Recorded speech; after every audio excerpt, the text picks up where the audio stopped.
Hello, everyone. Welcome to Shaman's Way. This is the channel dedicated to spreading the magic of spirit and healing to the community of the world. I'm Casey McBride. And I'm Zane Kirkman. And today we're going to have a beautiful conversation on shamanism and whatever other magical possibilities happen to arise during this conversation. But I'm so excited for this. Everyone stick around.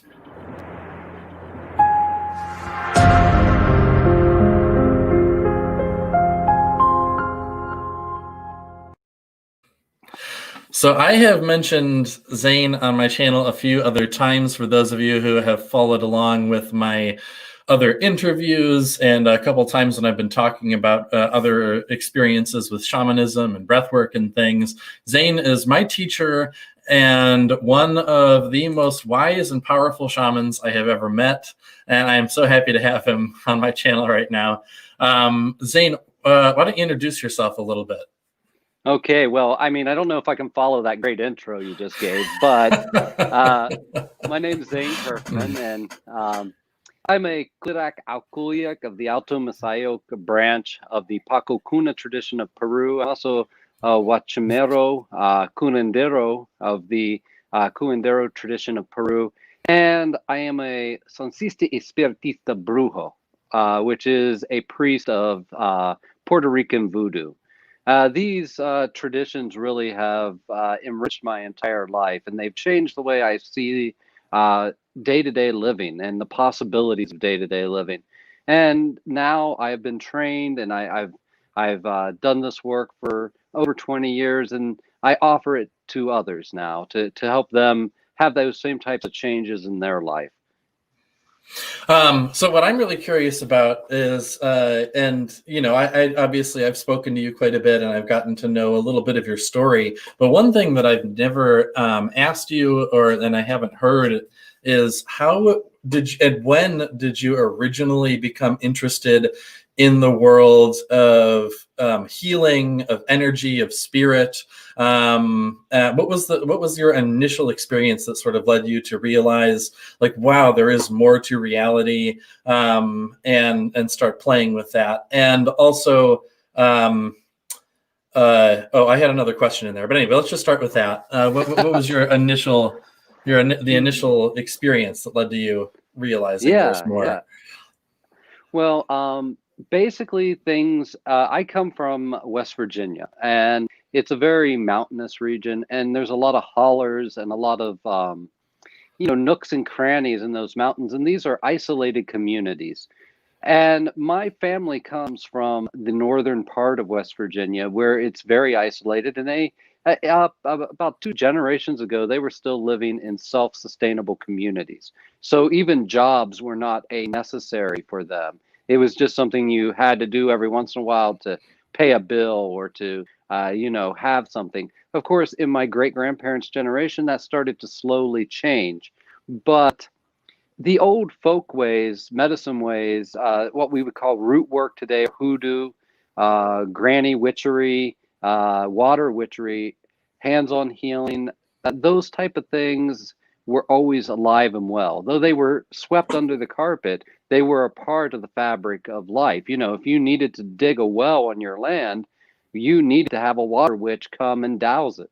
And there was no, everyone knew you had to do it. So it was like a necessary evil, though it was also steeped in the Bible Belt. So there was a lot of criticism about these old folk ways. But they were still alive and well when I was growing up. My father was a Baptist missionary preacher who, even though that's kind of a conservative viewpoint of the world, he was also a Freemason. And he raised me with a love for the world's spiritual traditions. And he always insisted that they were all really one tradition. And he was probably the first person that taught me a little bit about breath work when I was very young. I don't remember a whole lot about that, but I remember a little bit about that. And his thing was always mind over matter. That all things were possible if you knew how to program your mind to see that possibility, then you were able to accomplish it. So that was always that's my upbringing, and then my mother, though she was just the typical housewife in a way, She also, in my family, we have a gift that is passed down through the matriarchal line in her family.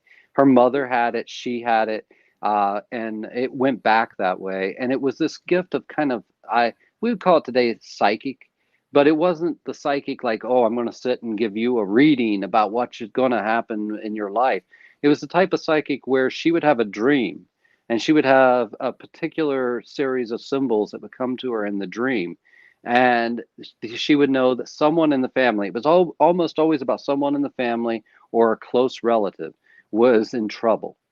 And she wouldn't know what the trouble exactly was, but she would know that they were in trouble. And for my mother to have a dream like this, it didn't usually mean, oh, you were in trouble of having a little minor car trouble or having some kind of issue with money. It was always something grave. Most of the people that she dreamed about died Mm. within 2 days of the dream.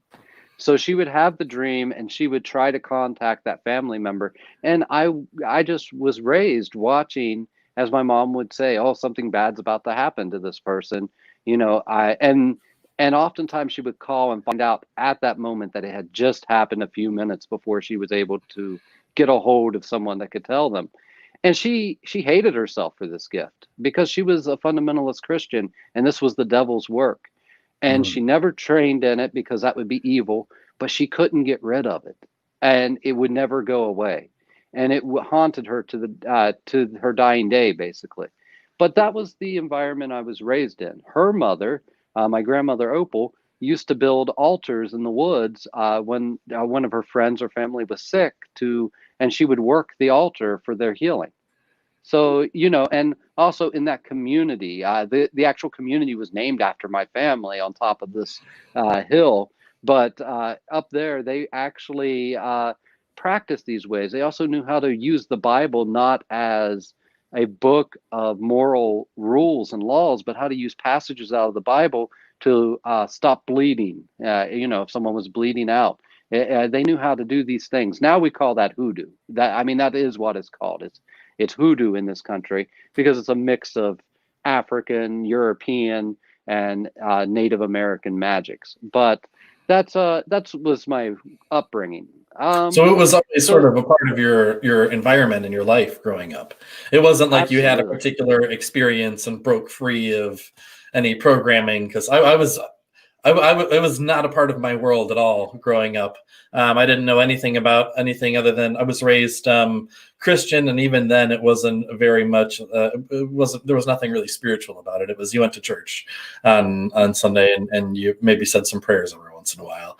But for you, the world of magic and energy and healing, this was something that was just kind of always a part of your environment. So then I would guess I would Yeah. ask, what was the point in which you decided that I want this to be a part of my life. I want to take on the role of the healer, say for example. What was the turning hmm point there? Once again, there was no turning point. Okay. It was just a continuation of my life. As a child, because my father was a minister, um, especially after I got over some of my rebellious stuff. But even while I was extremely rebellious and had the turquoise hair and was wearing the funky clothes and everything, I always served as a counselor for my friends in junior high and high school. They would always come to me with spiritual problems, with spiritual ideas when they wanted to have a deeper taste of spirit. They would always come to me for counsel. So once again, it just kind of grew out of that. And it also Mm. was that the average lifestyle of the area I grew up in was very economically depressed. People didn't follow their dreams. They didn't really try. They wanted enough to get by. They just wanted, it was all about surviving to the next day. And it was an interesting time and place to grow up in. And those things were not right for me. I couldn't do the, I did it for a while, of course, but the ordinary 40-hour-a-week career track was not the right track for me because, and I'm not putting anyone down for following that track. I mean, people have to in our modern world. But for me personally, I needed to devote myself to other things. I always knew that my life was spiritual. And I always knew that it was bigger, the big challenge of religion. That was another big challenge in my life as well. Because, it was like you have Jesus, that's all you need. Mhm. And that wasn't right for me either, because I'd go to church and feel nothing from the services there. And when I would, on rare occasions, see the light come down through the actual church, I would wonder why no one else seemed to notice it. You know, no one else seemed to really notice that moment. They were too busy gossiping and criticizing or putting down behaviors in others to notice these gifts of the spirit coming through. So that was a challenge in my life as well, but it never felt like I had a choice in it all. It always felt like it was predestined. I was just taking the next step in my destiny. Mm. But there was something that happened, because I think you had told me you had been doing healing work. You had been kind of following this path, but then you had an accident, and this was sort of Oh, yes, yes, yeah. a Okay. particular. Yeah. So I was still in my rebellious early years. I was 22, I believe, at the time of this, and it was one of my friend's 21st birthdays. And even though I was already functioning as I had my whole life as a spiritual counselor, things like that, and was doing healings for people at this time, and but at this particular time in my life, I might have been more like 21. No, I had to be 22. Anyway, at this particular time in my life, we were partying with my good friend, and it was a pretty mild party. And one of our other friends stopped by, and he was offering us some. He brought a lot of alcohol with him because he knew it was my friend's birthday, and he also brought some pills with him, which were Klonopins. And we started drinking and taking these pills. And then about 7:30 in the morning, all night, he came about 11 that p.m. And about 7:30 in the morning, we decided we needed to go and get more alcohol, to keep that party rolling. And he swore that he was okay to drive, and we all went out and we went to get more alcohol, and then we took a back road back, which in West Virginia it means going through some windy country with bridges and mountains and dirt roads and all that kind of stuff. And we actually went over a bridge, and um, I was in the back seat without a seatbelt on, and I sustained some major head injuries. And then I also fell out of the car, which was vertical. I fell out as I was climbing out on the back door, fell out and injured my head even more by falling into the dry riverbed. Mm. And I couldn't retain consciousness. And as I couldn't retain consciousness, I ended up I asked to go to the hospital because I was not able to stay conscious more than 30, 40 seconds. Then I would have a complete blackout. But it wasn't a blackout where I was doing things. When I'd come back, everyone would be standing there staring at me because I had been completely gone for that period of time. They took me to the hospital. I'm going to try to cut this story a little short because it is involved. They took me to the hospital. There's one thing I know that I have a grave allergic reaction to, and that's barium dye. And I'm telling them from the very beginning, there's like, are you allergic to anything? I said, only barium dye. I'm going to leave out the little scuffle with the doctors and the police, but a little scuffle happened. Hmm. Um, that scuffle led to uh, even more head injuries, and a doctor coming to save me because I was already in the hospital for these injuries. And basically, I get sent to get a CAT scan, and I'm telling the radiologist that I'm allergic to barium dye. And she said, "Oh, honey, no one's allergic to this." I'm Oh like, wow. "Well, I am." And she was like, "No, you'll be fine. You don't know." And she injected the barium into me. At that moment, the last thing I really remember is them pushing a pipe down my throat to drain my lungs because I had started to go into congestive heart failure. from the allergic reaction, and then I had a 3-day coma. Mm. And during that 3-day coma, a lot of interesting experiences happened. One was a voice of a spirit talking to me, telling me, you have a choice right now. You're basically at a crossroads. You can continue the life you're living and receive the fate that comes with that life.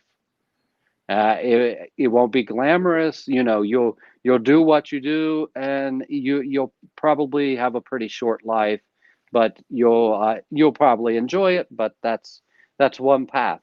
But you came here to be a spiritual person. You came here to help others develop, and you have to choose right now which path you're going to go down. And that was kind of sobering because I'm very conscious, even though I'm in this comatose state. I'm not conscious of the room around me. I'm conscious of the experiences I'm having. After that, the next big experience I had was there was a rainbow. I went and I saw my grandmother under the rainbow. She was still living at this time.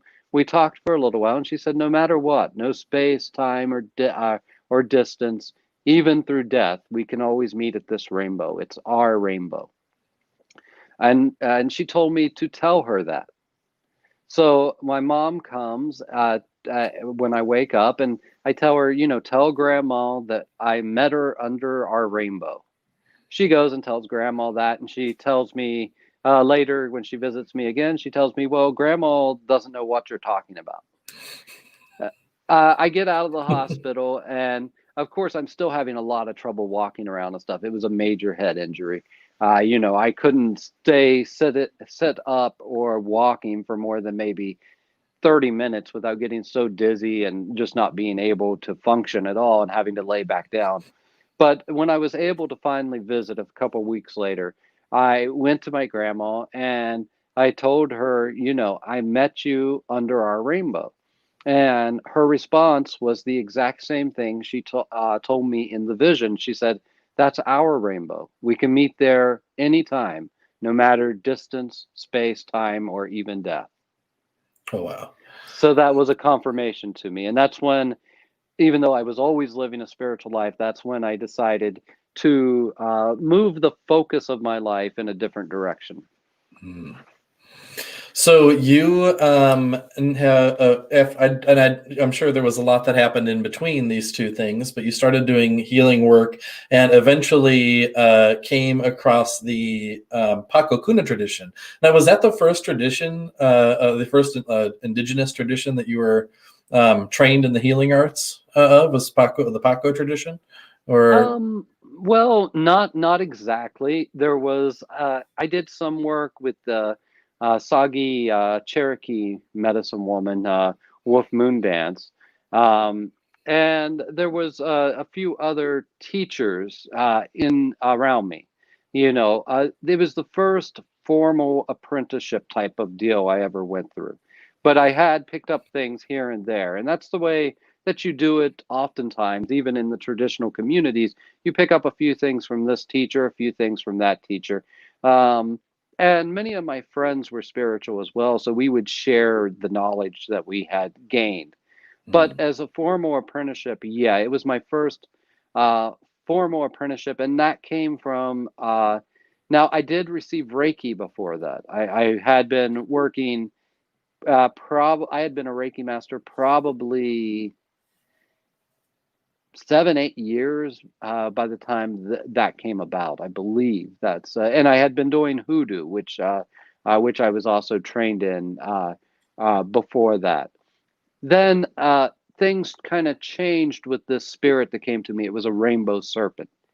And I know this is all kind of woo woo for a lot of people, but this Hey, is you're on how. Shaman's Way channel. Shaman's Way channel is all about this. So the spirit came to me and it taught me certain things. And one of the things it taught me was a way of doing what it called psychic surgery. And that was to part the veil of the energy field and be able to actually reach in and grab things and yank them out. Grab energies and actually yank them out. And these energies a lot of times look like ribbons or serpents, or they would just be a big ball of energy. And that's how I first started working. And one of the things that she taught me was this way of bringing into my navel energies of the world around me and merging them and mixing them in my navel and splitting them into two streams. This was one of the big teachings of that she gave me. This was how you develop. This is how you grow. This is how you increase your power in this world.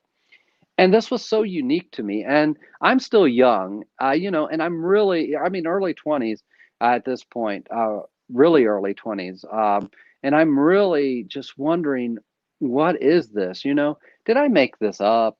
How did this come about? Because you have those questions. Because Mhm. being a medium is not necessarily how people always think it is. It can be confusing. You can have doubt, and especially the way I was raised, the community fed you doubt. They wanted you to doubt yourself at every turn. So I had a lot of doubt and limiting ideas, and I just really wanted to know, did anyone else do this? I mean, this is Mhm. something I'd never heard. I'd been around Rinpoches of the Tibetan tradition. They never talked about this. I'd been around people who did pranayama. They never talked about this. Been around people who studied some tantra and yoga and a lot of Wiccans, but they never talked about this. They talked about raising a cone of power and things like that, but never this. And so I really started doing some research. And as I was doing my research, I came across one tribe throughout the entire world that did this. And that tribe, well, they're the Quechua Indians. They're not necessarily a tribe. The Q'ero tradition is what I eventually aligned myself with a lot. But the Q'ero tradition is just one of the Quechua Indian traditions. And they know of this technique, but they themselves don't necessarily do it. They Mhm. do all their work with their mishas or their mesas and their stones. That's how they do everything for the most part. But this actually came from a man who was born in Queros but moved to Wasal, Peru, and was a great healer there. And it came from his tradition, which was a Huascar tradition, which was the last officially selected Inca emperor. And it's called the Hucha Miqui in that tradition, how to eat or digest a Miqui energy. So I'm really looking and searching, and I find everyone. I find all these. Of course, at that time it's still early, and the tradition had bits and pieces of it had been released since the mid '80s or so, but really the tradition was still pretty unknown. And Even one of the even people, now, sorry, I just wanted to jump in and say even oh, go now, right ahead. as I before I started apprenticing under you, I had gone, even if you go on Google and look up different techniques or just different things about the Paco traditions and the Kiros, even on Google, it's really hard to find information about them. Yeah, it's because they are still a traditional tribe. They live 16,000 to 21,000 feet above sea level, above the city of Cusco, and they were not discovered, quote unquote, by the Western world until the late 40s, and the first Mm. expedition to their land didn't happen until the 50s. And so, as I'm researching all this, I find certain people who are connected to that tribe, certain teachers, but none of them feel right. And then I run across a picture of a man. And this is a man I saw in one of my visions like 4 years before, Hmm. who had come in a initiation I was receiving and came to be a teacher of mine in that initiation as a spiritual teacher. And this was great confirmation. But when I met him in this initiation, he was sitting on a stone with his hand on his chin like this, all dressed in white. He had a little Fu Manchu beard, and he was bald. And when I see this picture, it's the exact same picture that Oh I wow. had seen in the vision earlier. And his name is Juan Nunez del Prado. And Juan Nunez del Prado's father was Oscar Nunez del Prado. And Oscar Nunez del Prado was the man who discovered the Caro. And he discovered them in the 40s. His son was very young. And some of the expeditions to that land, he took his son on. And so his son got to know the Q'ero themselves as he grew up. And so his father and him, that the Nunez del Prado family are one of the families or one of the peoples that helped to free the Caro, because at that time they were under something called the hacendado system, which was there was some Spanish ranchers that lived near them, not super near, maybe a half a day hike away, 7 hour hike away, but they had enslaved these people because they're very passive. They're very passive people, and they came and they made them do the work on their ranch and made them help inside of the actual housing and stuff like that. And they basically took complete advantage. They paid them nothing for their work because even today, the native people of Peru are seen as dogs by the Spanish. Hmm. The racism there is much greater than what we see here in North America. They're not treated equally at all. When I have a group down there, or when a teacher takes a group down there, oh, they're allowed in the hotels, they're allowed in the restaurants, but they can't sit with your group. They have to sit somewhere else where they can't be seen. Oh, wow. So, but as soon as you leave, they're booted right out of the hotels. They're not allowed to have hotel rooms. They're not allowed to, do things like that. They're kicked out because there's still a real racial divide there between the Spanish and the indigenous peoples of Peru. Even though everyone in Peru at this point is part Spanish, including these traditional communities, part Black and part Native. So, even though those cultures blended there and they created what we call it the Mestizo people, there's still a big racial divide there. Um, but yeah, so that was where I started my training. And then eventually I got invited to go to the Keros Nation, that 16 to 21,000 feet above sea level. I was already teaching other people at this time. I'd already been doing apprenticeships for other people from the teachers I had already worked with. But now I was invited in to the actual tribal lands to see that. So I staged an expedition, a very costly expedition. It's not cheap to get to Keros, and it's not easy. It's not something that people do just. You could go and hike the Inca Trail for a week or 2 weeks, and that's nothing compared to going to Keros. Wow. Keros is a rough land, and death is around the corner everywhere. There's always a chance you could fall off a mountain and die, break your leg and die there. There's no hospitals. There's nothing of modern convenience. Few of the communities have solar panels, but still, and they very much live their traditional way of life, herding their llama and alpaca and growing food, their own food. So I did finally get invited to go there. And then while I was there in the village of Kiko, very beautiful village, and the mountain Kiko Kuchu taught me one of the most amazing experiences and one of the most important things I ever learned. But I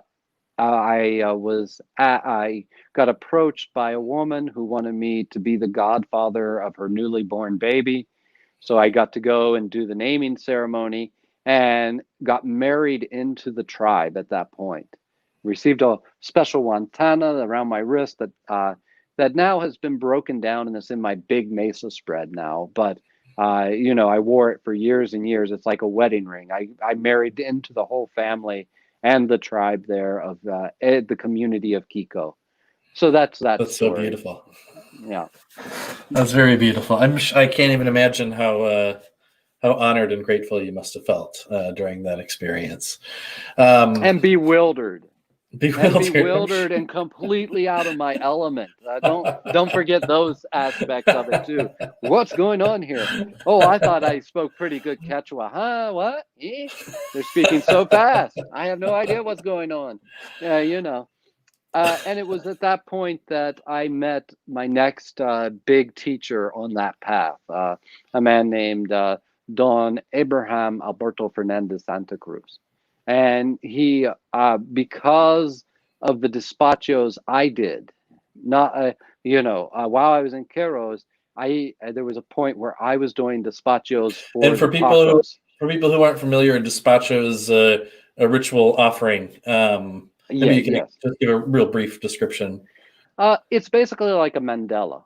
It's like a Tibetan mandala, but it's a prayer. It's a externalized prayer where you're putting in items that represent different parts of the cosmovision, and you're putting your prayers for healing or for health or what for all those things into the despacho.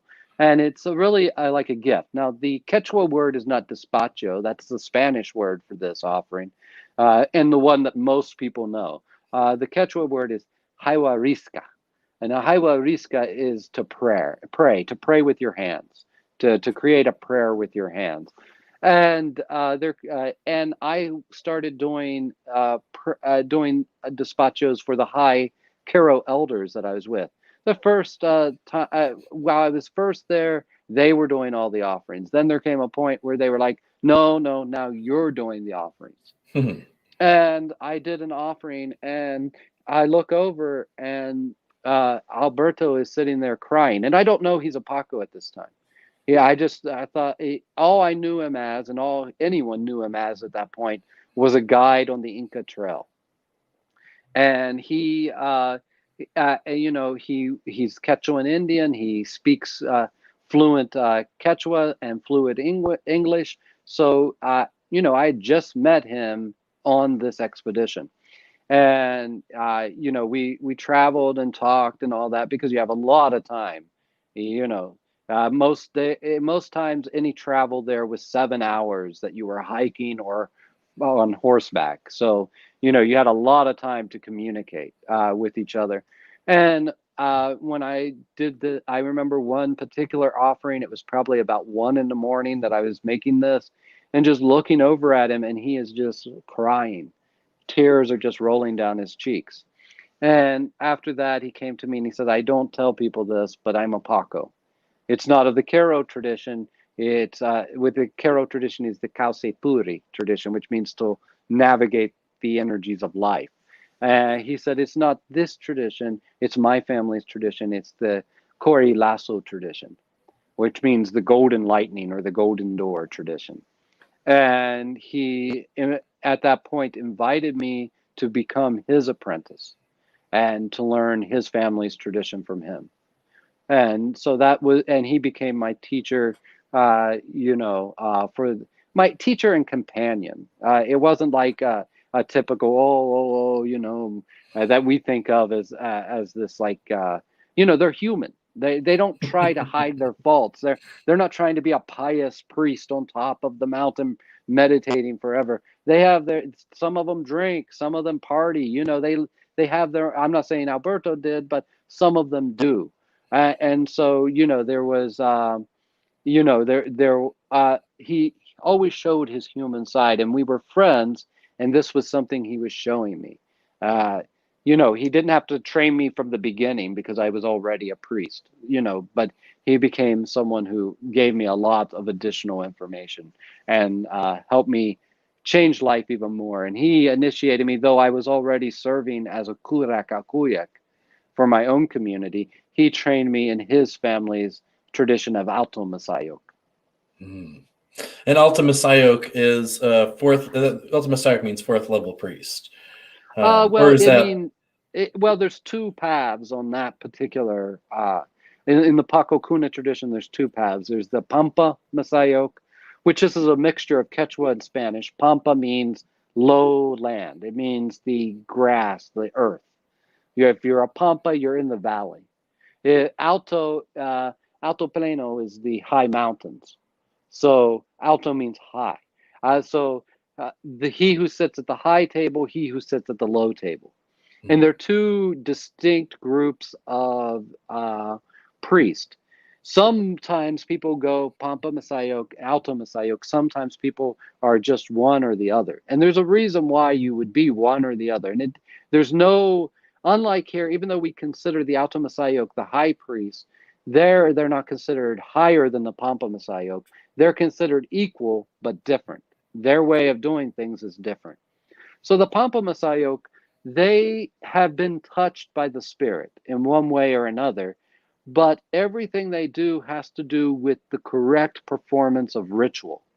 It's all very ceremonial and very structured. You have this item, it means this in particular. You have to use it in this way. It has to be placed here. It's very fundamental in that way. And that is the Pampa Masayok. And then you have the Alto Masayok. And inside the Pampa Masayok, there's various branches that only someone who is only a Pampa Masayok knows, all these branches.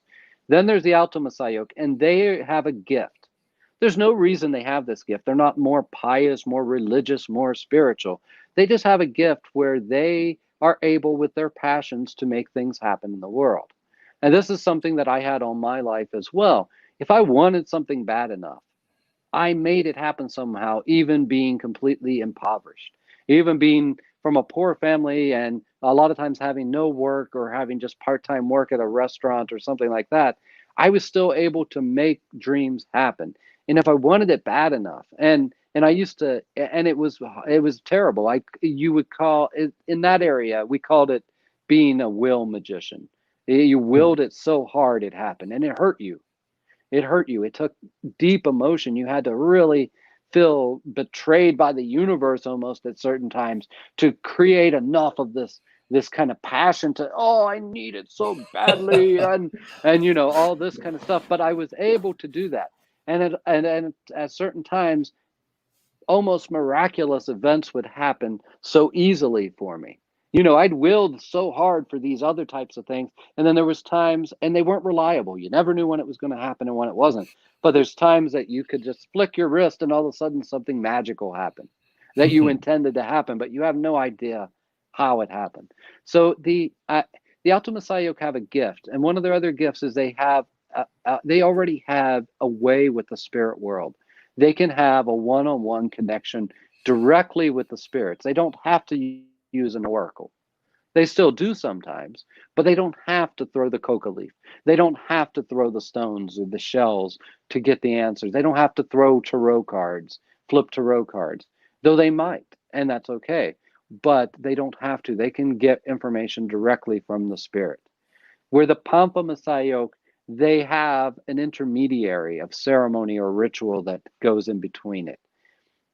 Now, at a certain point, the Alto Masayok has to train under a Pampa Masayok to learn all the cultural significance. They don't need the cultural significance to make something happen, but you do need the cultural significance if you're going to play a major role in a community. You need to understand the cultural you can't just have the magical power, because that's only part of any of these traditions. You have to understand. And that's something for me, because I had from a young age, and I didn't realize what I was doing, but even in grade school, me and a friend of mine actually discovered what we called it traveling to the spirit world, and to us it was just kind of playing. And other kids would imagine they were fighting with swords and things, and me and my friend would lay down, and we would go on imaginary adventures. And some of the times we would come back, we'd be lying next to each other with our eyes closed, not speaking, and then we'd come back and be like, "Oh, do you remember when we met this guy and he had that crazy crystal orb and we did this thing?" And we'd be like, "Oh yeah," and then this happened. So we'd be having like the same experiences, and then after I had my suppressed all of this and grew up and was told that stuff's not important, and then discovered my own healing abilities and things, and I was always the same thing. I never needed any ritual. I never felt like I needed a teacher. Even I could will things into happening, and whether it was creating healing in someone or bringing about seemingly absolutely impossible life events, I could simply sit down and put out those waves of will and intent, and it would happen. And I got along that way for a long time, but there was also a lot of chaos in my life, and all of the power flowing through me caused a lot of discomfort and emotional instability and all kinds of other things. And I suppressed my gifts with drugs and alcohol at certain points, and there were times when I was so high on the experiences of spirit that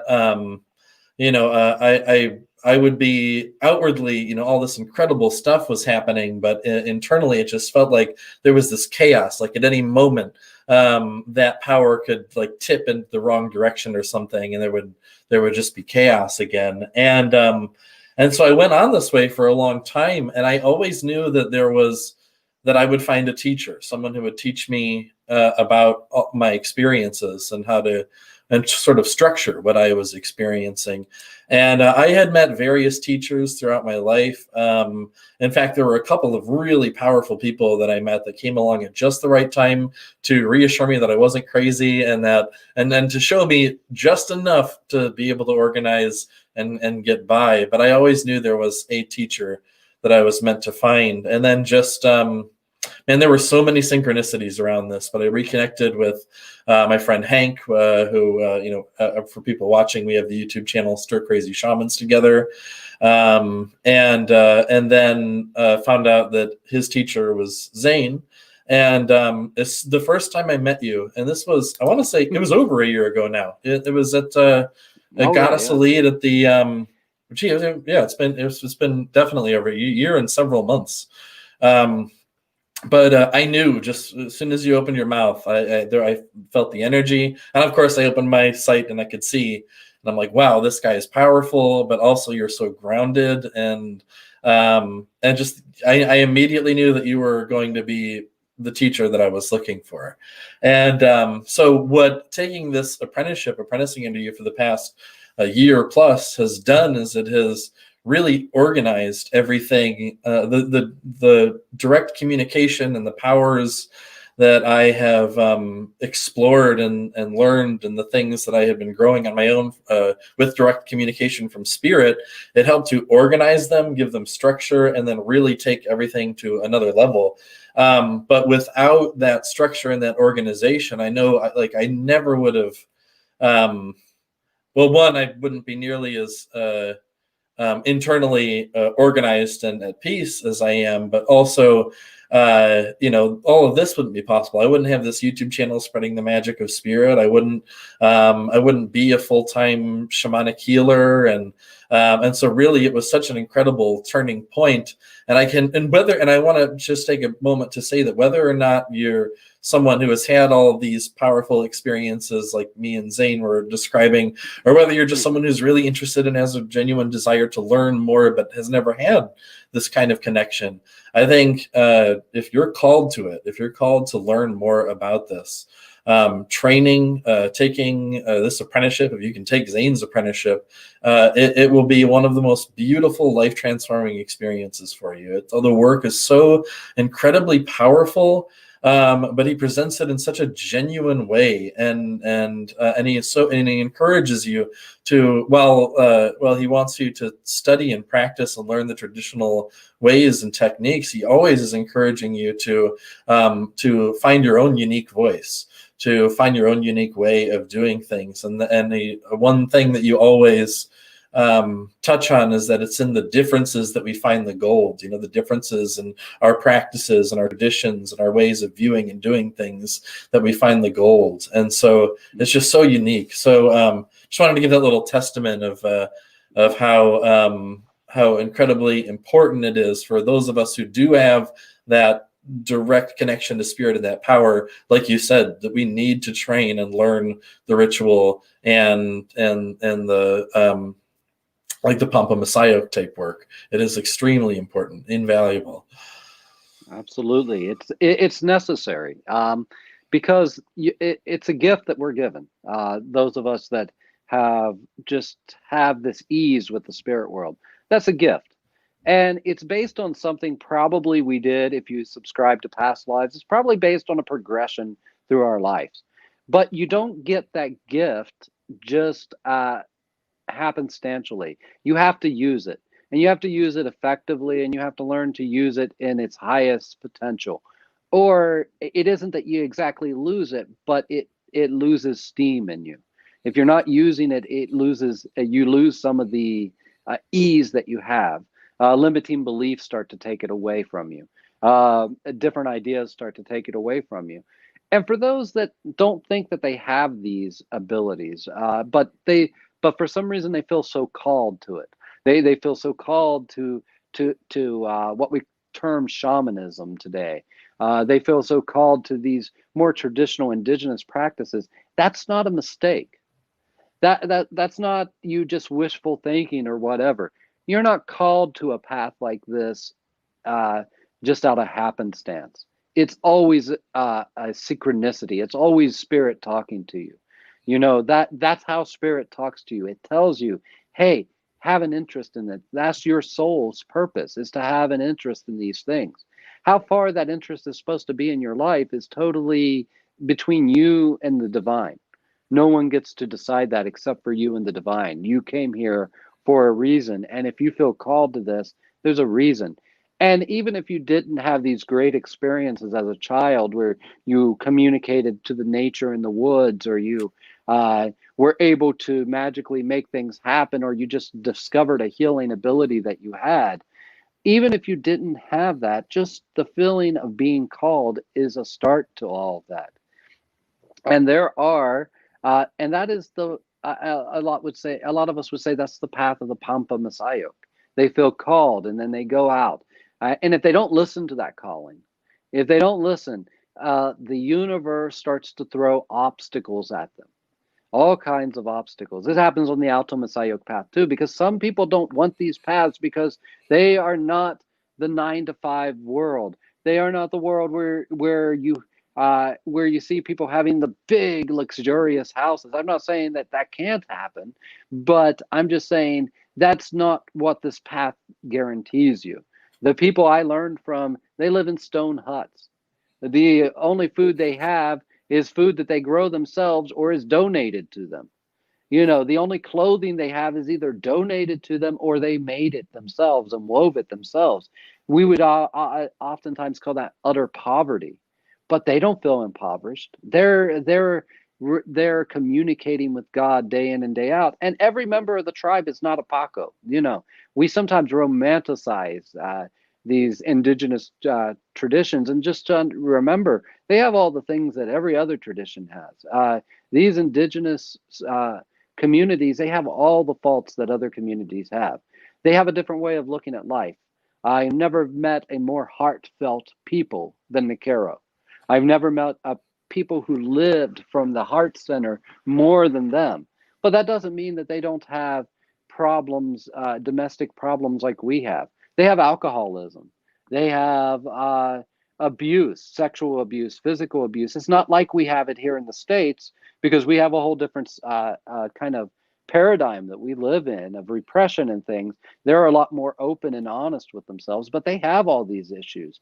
They have all these things. You know, one thing that the indigenous communities of the mountains have is spousal abuse. I'm not saying that the priests are doing this, but it's one of the things, and it's actually got a like a colloquial name that means mountain love. That's just mountain love, you know.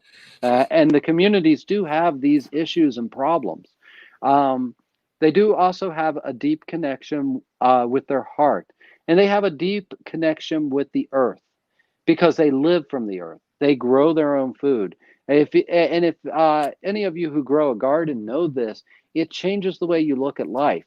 Now imagine if everything you could sustain yourself on came from that garden.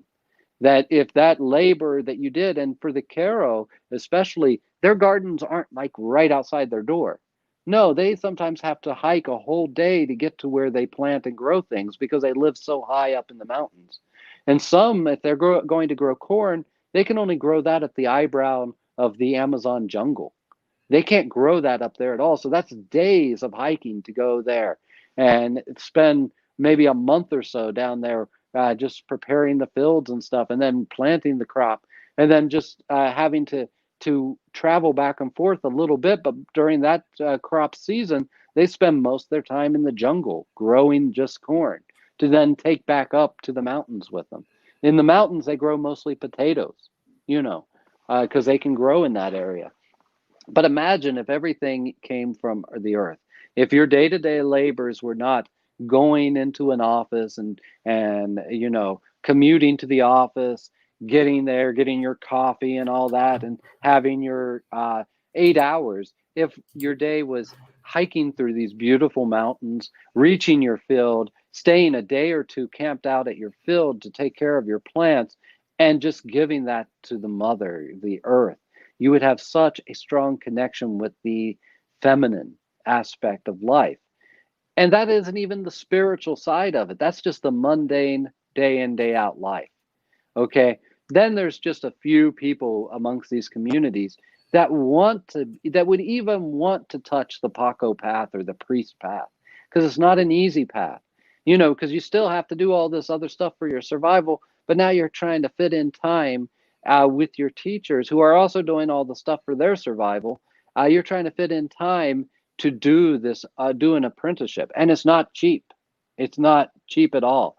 Oftentimes, just to receive an initiation, not even to receive training, but just an initiation might take several llama and several bags of potatoes that you had grown and corn and stuff and ponchos you had made that you pay your teacher just to get an audience with them, and they may train you. They'll give you the initiation, but you may receive more. But and that's the other thing about indigenous traditions. They're not guaranteed that you're going to receive the same exact training that Bob over there received. Okay, you're going to receive a more customized training for you, and what comes up for you might be a little bit different than the way it was trained, than the way that teacher trained the last person, because you have a unique one-on-one spiritual path, and you're developing your ability to call on the spirit. So the way you're trained may be a little bit different. Like my first teacher, Juan, he was trained with a man named Don Americo Yabar. And even though they were trained by the exact same teacher, and that their teachings have similarities, they were trained totally differently. Wow. Don Americo Yabar was trained as a yoki, and Don Juan Nunez del Prado was trained as a yachai. And they have a different way of looking at the world. So that's another thing with indigenous traditions, and that's why you're never going to see shamanism. That's our modern day term for it, and some find that disrespectful. But when we use the word shamanism, we're talking from an anthropological mindset. It goes back to the Tungus Siberian people. That was the first place where these medicine traditions, where the modern Western world met with them back in the late 1800s, I believe, or maybe a little bit before that. Some Russian Orthodox priests and also some Dutch travelers and traders were in the Mongolian regions. It's actually the Tungus Siberian region of Russia, but that ends up going into the Mongolian area. But the Tungus speaking people, that ethnic group, they had a name for the priest, and it was shaman or saman. And that's where the word comes from. But even that, we're not sure if that's indigenous to that tribe or not, because there's modern day evidence that might be actually something that some Islamic or Muslim travelers might have called them, and they just took up that name. We don't even know the true linguistic roots of that name. But that's the first time we heard it. And then when they discovered the New World and priests were coming to the New World, they noticed the similarities of the New World spiritual practices of the indigenous people here to those Siberian people. And they just called them shamans.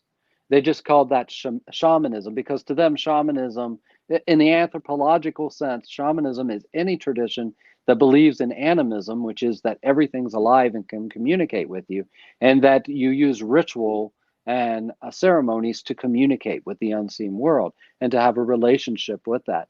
And any tradition that had those was called generically shamanism, but it actually only refers to the traditions from the Tungus Siberian region. So, in this modern day world, we sometimes think that, and this is why shamanism will never be a college creditable thing. An anthropological study of it may be, but shamanism itself can't be, because it's unique and individual to each family and to each practitioner. Though certain things are taught in the Andes to everyone, we learn the same cosmology. The way that cosmology might come together in a despacho or a Haiwarisca, or the way that you build your misha, it can be totally unique from priest to priest. There's a formula given to you, but you are actually taught to find your unique way of doing it. That's very important in this work because it's your one-on-one connection with the spirit world. And that can't happen by route. That can't happen by doing everything exactly the same. You know, uh, that's just one of the hard truths that the Western world has a hard time with. They think that it can be homogenized. It can be put into a easily soluble capsule that you can take 3 days a week, and then that's it. But it's not. It's a life way. It's a way of seeing the world, and it's not an easy path. It is for those called. There's challenges, of course, but it's not an easy path. It's not an easy 1, 2, 3 process. Yeah, and that's well, and with anything spiritual, I think sometimes there's this miscommunication that when you're communicating with the divine and having these spiritual experiences, that it's all light and peace and joy and love, and that's not the case. You have to work through a lot of darkness, a lot of heaviness, and you have to. There are times when you're really, really uncomfortable and going through a lot of suffering while you're learning on your own path. And so, yeah, like Zane said, it's not easy for everyone, but that's not to discourage anyone uh, from pursuing this sort of thing if they're interested. Oh Because no, no. and we're not just having experiences where we're suffering and going through these hard times just to suffer. It's so that we can grow, we can heal ourselves, we can mend these ancient wounds that we're carrying, and move beyond them to become a more perfect version of ourselves, to empower ourselves and our communities. Exactly. That's exactly what's going on. It isn't just it isn't just some kind of like, oh, hobby in the background. It really is that certain people came here and you have a calling, and you know it if you have that calling. I don't tell you you have the calling. You know it because it just keeps dogging you. It keeps being there. You just keep thinking, oh, I'd like to do that. Oh, I need to do that someday when this and this align. I'm going to go do this and all that. And the whole thing is you can't put it off for a someday because a someday is never going to come. You got to make it today. You've got to actually invest yourself in it. And it's not going to leave you alone until you do. And if you don't, that's where you're not going to feel successful or fulfilled in life. If you feel called spiritually, nothing else is going to fill that void. And there's no reason to put it off until your 60s to do it because you're not guaranteed that time. You're not guaranteed a retirement in this life. You got today, you got right now, and now is your place of power. Now is where you can change the world from. You can't change it in the fantasies of the future or the memories of the past. Those are both just dreams, and you got to wake up. You can't just dream forever. You got to wake up and actually start to live that. So that's really very important for people to understand. Is it's not always easy because as you're doing this, you're perfecting yourself. And perfect never happens, but you're growing and you're changing. And your ability to communicate with the spiritual world is dependent on your limiting beliefs. And it's dependent on how real you can be with yourself. You cannot bring through the information for others until you're ready to truly look at the darkest aspects of yourself and accept them. And as long as you're not, you can receive some little bits and pieces here and there, but you're going to project your darkness onto others instead of owning it and changing it.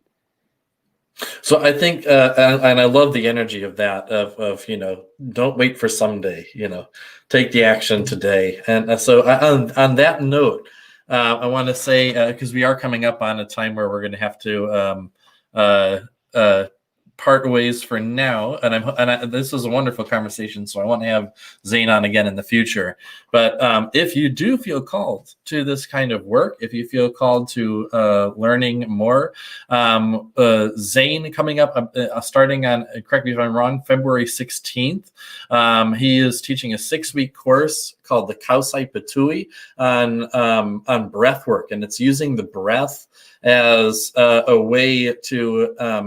simple way to explore spirituality. And maybe you can just touch on that a little bit and explain what that is. But I think for anyone who's interested in without committing to a full, year-long apprenticeship or however long that is, From what I've been told about, and from what I've experienced working with Zane doing breath work, I think this could be an extremely beautiful way for people to start to get a feel for this kind of spiritual work. So maybe you can just touch on what the Kausai Patui is a little bit.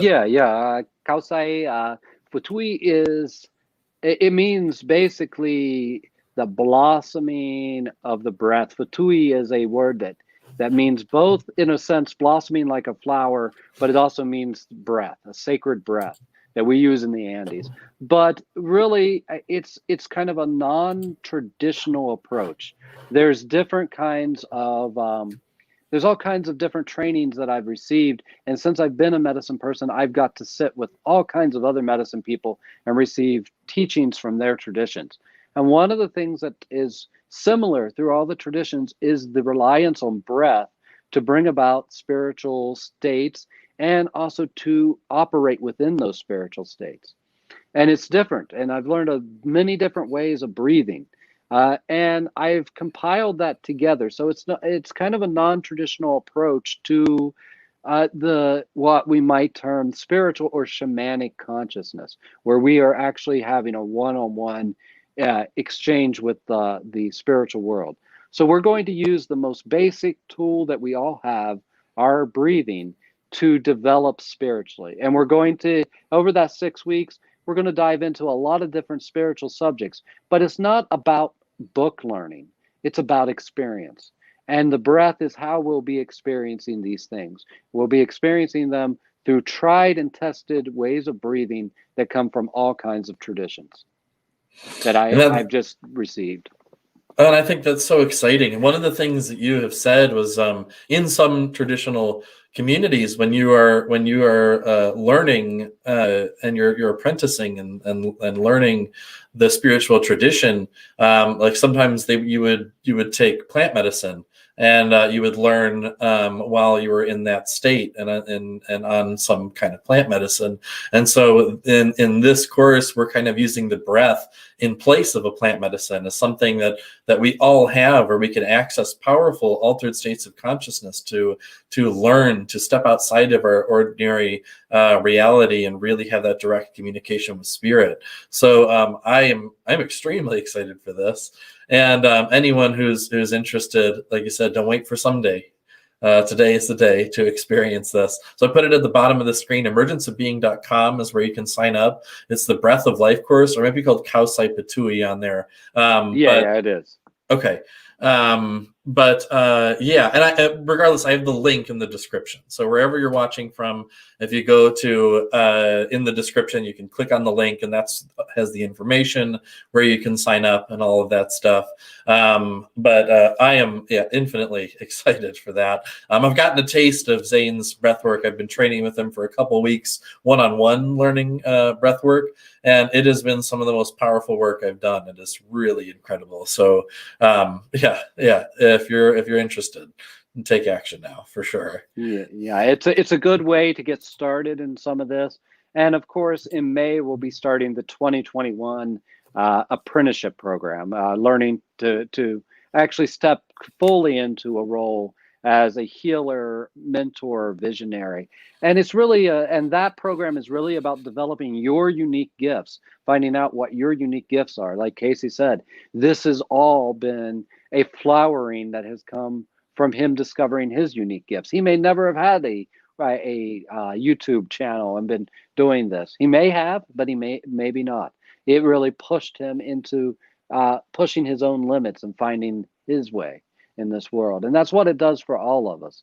And it's through our unique gifts and developing them that we truly can step into that role of the spiritual advisor, of the shaman, the sage, that really comes from developing what's special about ourselves and honoring what's special about ourselves, and not necessarily wanting that special gift that someone else has.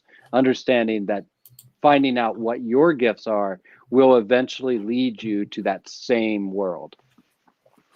Yes, absolutely. And I want to say thank you so much for being on, for sharing all of this with us.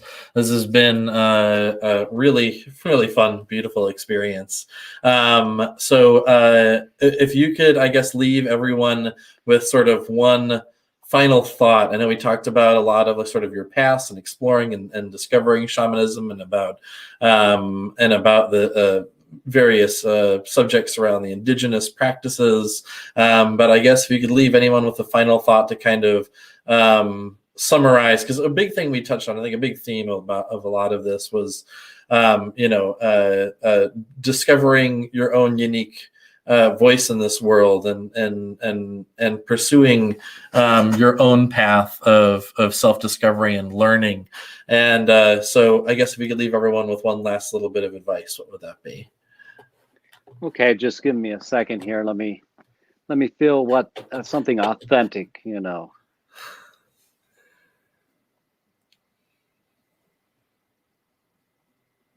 Be yourself and invest in yourself. Find those things that make you wildly, crazedly happy. Those things that you can't live life without. And regardless of what the community or the people around you think about that, and maybe even more if they do think that's crazy or they tell you not to, invest in it. Follow your heart dreams. Become an inspiration to others. By following your dreams, you'll inspire others to follow their dreams. And if we all can just do that, we'll change this entire world. Thank you so much, Zane. And thank all of you for being open to listening and experiencing all of this with us.